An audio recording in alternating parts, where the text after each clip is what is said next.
बिस्मिल्लाहिर्रहमानिर्रहीम। अस्सलाम वालेकुम वरहमतुल्लाहि वबरकातुहू। मेरा नाम है वकास मीर और आज मैं बात करना चाहता हूँ एक बड़े अहम मौजू के बारे में। और वो मौजू है हमारे बच्चे, हमारे यंगस्टर्स, वो यंगस्टर्स जो कि टीनेज की उम्र में हैं और जवान हो रहे हैं, और उसके साथ साथ उनका दीनी ताल्लुक़ जो है अपने मज़हब के साथ वो कैसा है। नॉर्वे में रहते हुए यहाँ पर दावा के साथ मेरा बहुत बड़ा कनेक्शन है। यहाँ पर फ्री कुरान लोगों के अंदर बांटता हूँ। उसके अलावा मुख्तलिफ ऑर्गेनाइजेशन के साथ मिल के काम करने की कोशिश करता हूँ, जहाँ पर कुरान के लिए पैसे इकट्ठे किए जाते हैं और फिर बाद में लोगों में डिस्ट्रीब्यूट किए जाते हैं, नॉर्वेजियन में, इंग्लिश में, मुख्तलिफ ज़ुबानों में। अभी इस तरह के मामलात के ऊपर बात करना एक एक्सपीरियंस की बेस पे मैं कर रहा हूँ कि हमारे जो बच्चे हैं यहाँ पर, पाकिस्तानी हैं, सोमाली हैं, तुर्की हैं, जो मुख्तलिफ किस्म के, अपनी उम्मत की बात कर रहा हूँ, तो दीन के हवाले से देखा जाए तो असल में दावा की ज़रूरत उनको है। शुरू में मैंने ये प्रोजेक्ट शुरू किया था कुरान प्रोजेक्ट के नाम से, जो कि इंग्लैंड से कुरान मंगवाता था, मैं यहाँ पर नॉर्वेजियंस को देता था बाहर, अपनी सिस्टम, अपना जो स्टोर था उसके बाहर। वो बाद में मुझे आहिस्ता आहिस्ता समझ आना शुरू हुई कि हमारे अपने बच्चों को दीन समझने की ज़रूरत ज़्यादा है बनिस्बत नॉन मुस्लिम्स के।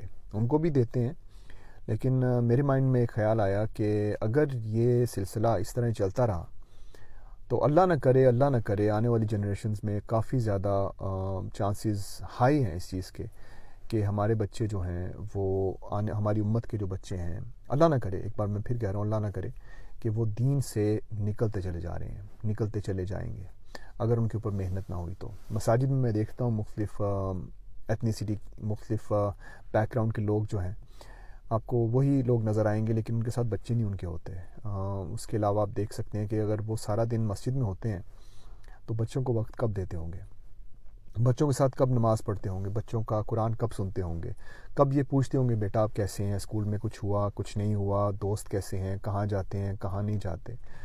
अभी नॉर्वे में मुख्तलिफ मराहिल से गुज़रते हुए मुख्तलिफ ऑर्गेनाइजेशन जो है वो गिव अप करना शुरू कर देती हैं कि वो बच्चों के बारे में जब उनके पास कोई सवाल आता है तो सही तरह से जवाब नहीं दे पाते आगे से। अब मेरी एक भाई से बात हुई थी, वो कह रहे थे कि हम मुख्तलिफ यंगस्टर्स के साथ डील करते हैं, गवर्नमेंट की तरफ से हमें पैसे मिलते हैं, लेकिन हम अब अपने हाथ खड़े कर चुके हैं, हमसे ये नहीं हो रहा, क्योंकि ये जो नई जनरेशन आ रही है ना, इनको कोई शर्म और लिहाज नहीं है किसी भी बड़े का। ये नॉर्वे के बच्चों की बात हो रही है, यहाँ पर जो गैर मुस्लिम नहीं मुस्लिम बच्चों की बात कर रहा हूँ। कहते हैं कि कोई सिस्टम नहीं है, कोई ऐसी बात नहीं है कि उनके जहन में ये ख्याल भी हो कि आगे मेरे कोई अंकल खड़े हैं, चाचा जी हैं, मामा जी हैं, कोई भी है, उनको कोई फ़िक्र नहीं है, आप जो मर्ज़ी कर लें। गैंग्स बन चुके हैं, ज़ाहिर सी बात है इन्हीं बच्चों में ऐसे बच्चे भी हैं जो हाफिज़ कुरान बन रहे हैं, अल्हम्दुलिल्लाह। इस तरह के बच्चे भी नॉर्वे में हैं, पाकिस्तानी और मुस्लिम बैकग्राउंड से, जो कि अच्छी पोजीशंस में हैं। लेकिन मैं इस वक्त उस ग्रुप की बात कर रहा हूँ जिसके बारे में बात करते हुए कई लोग सोचते हैं कि नहीं, बदनामी होगी। इसमें बदनामी की बात नहीं है, हमें आपस में बात करनी चाहिए और हमें इसके बारे में सचमुच सीरियस से सोचना चाहिए कि हमारे बच्चे अल्लाह ना करे दीन से निकलते ना चले जाएं। और वो कब निकलेंगे, वो तब निकलेंगे जब हम खुद दीन में दाखिल नहीं होंगे।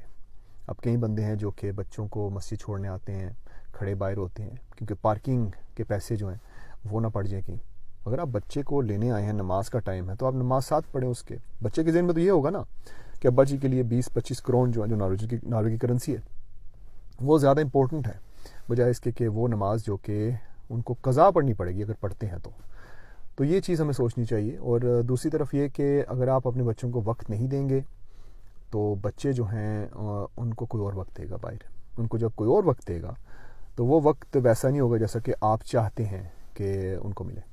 इसलिए कोशिश ये करें कि अपने बच्चों पे फोकस करें, देखेंगे बच्चे कहाँ जाते हैं, कहाँ आते हैं, कैसे दोस्त हैं, किन में उठते बैठते हैं, कैसी उसकी ज़ुबान चेंज हो रही है, उसका तकिया कलाम, उसका मुख्तलिफ ऐसे वर्ड जो कि बार बार वही रिपीट करता है, कहाँ से आ रहे हैं उसके पास। क्या यूट्यूब से आ रहे हैं, क्या टिकटॉक जैसी ऐप्स उसके पास हैं, क्या स्नैपचैट पे है, क्या मुख्तलिफ ऐसी जगहों पे है जहाँ पर वैसे बंदों से बात करता है जिससे उससे नहीं करनी चाहिए।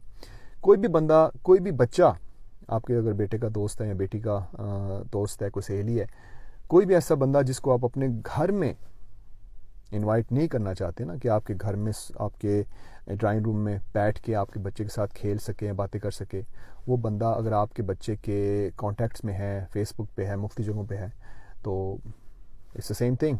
بات تو وہی ہے نا، بات تو اسے پھر بھی کر رہا ہے۔ اگر آپ کا بچہ باہر نہیں جاتا لیکن آپ کے بچے کے پاس ایکسیس ہے غلط جگہوں پہ جانے کا، غلط ویب سائٹس پہ جانے کا، تو باہر نہ جانے کا نقصان یا فائدہ کیا؟ آپ نے یہ سوچنا ہے کہ ہر ایک چیز جو ہے وہ ایک بیلنس میں اچھی لگتی ہے۔ اگر آپ اپنے بچوں کے اوپر کنٹرول کرتے ہیں تو اس طرح سے کریں جیسے کہ بڑوں کو کرنا چاہیے، ضروری نہیں کہ ہر بات ان کو بتائیں۔ اگر آپ سرویلنس آپشن رکھنا چاہتے ہیں، اپنے فون میں دیکھنا چاہتے ہیں کہ بچے کیا کرتے ہیں، تو یہ آپ کا حق ہے، آپ سے اس کی پوچھ ہوگی۔ اپنا خیال رکھیے گا اور دعا کیجیے گا۔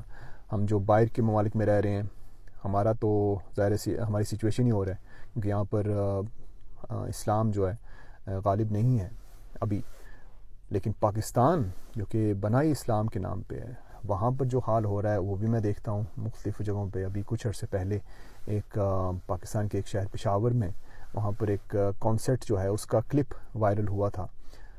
مجھے سمجھ نہیں آ رہی تھی کہ میں اس کو کیسے اس کو گراسپ کروں، کیسے ہضم کروں اس بات کو کہ ایک ایسے جگہ پہ جہاں پر غیرت مندی کے نام پہ بہت کچھ ہو جاتا ہے، وہاں پر سٹیج پہ اس طرح کا پروگرام ہوا جہاں پر ینگسٹر جو ہیں ویسے انجوائے کر رہے ہیں۔ تو ظاہر کریں گے، کیوں نہیں کریں گے؟ کیونکہ جب ٹک ٹاک پہ، جب یوٹیوب پہ، جب انٹرنیٹ پہ ایسی ویب سائٹس پہ جا کے ان کے شوق پورے نہیں ہوتے تو ظاہر سی بات ان کو یہ ٹوٹلی غلط بات نہیں لگے گی۔ تو یہ چیزیں ہیں جو کہ آہستہ آہستہ سے ہمارے بچوں کو دین سے دور کریں گی اور کر رہی ہیں۔ تو باہر کے ملک کی بات تو بعد میں کرتے ہیں، پہلے پاکستان کی بات کر لیں۔ وہاں پر بھی کوشش کرنی چاہیے ہمیں کہ وہاں پر بھی دیکھیں ہمارے بچوں کے دوست کس طرح کے ہیں، اور اگر دوست، جیسے میں نے پہلے کہا، اگر آپ اپنے ڈرائنگ روم میں کسی دوست کو نہیں لانا چاہتے اپنے بچے کے، تو وہ آپ کے بچے کے کانٹیکٹس میں بھی نہیں ہونا چاہیے۔ کوشش کریں کہ اپنے بچوں کو اچھی صحبت دیں، اچھے دوستوں کے ساتھ ملائیں۔ اگر آپ موو ہو سکتے ہیں کسی اور جگہ پہ، موو کر کے چلے جائیں، کیونکہ آپ سے ایک چیز کا سوال ہوگا۔ اگر آپ فائنینشلی اسٹیبل ہیں، نہیں بھی ہیں جیسے کہ کافی لوگ ہیں جو کہ نہیں ہیں سیڈلی، تو پھر بھی کوشش کریں کہ آپ اپنا وقت اپنے بچوں کو دیں۔ اپنا خیال رکھیے گا۔ اللہ حافظ۔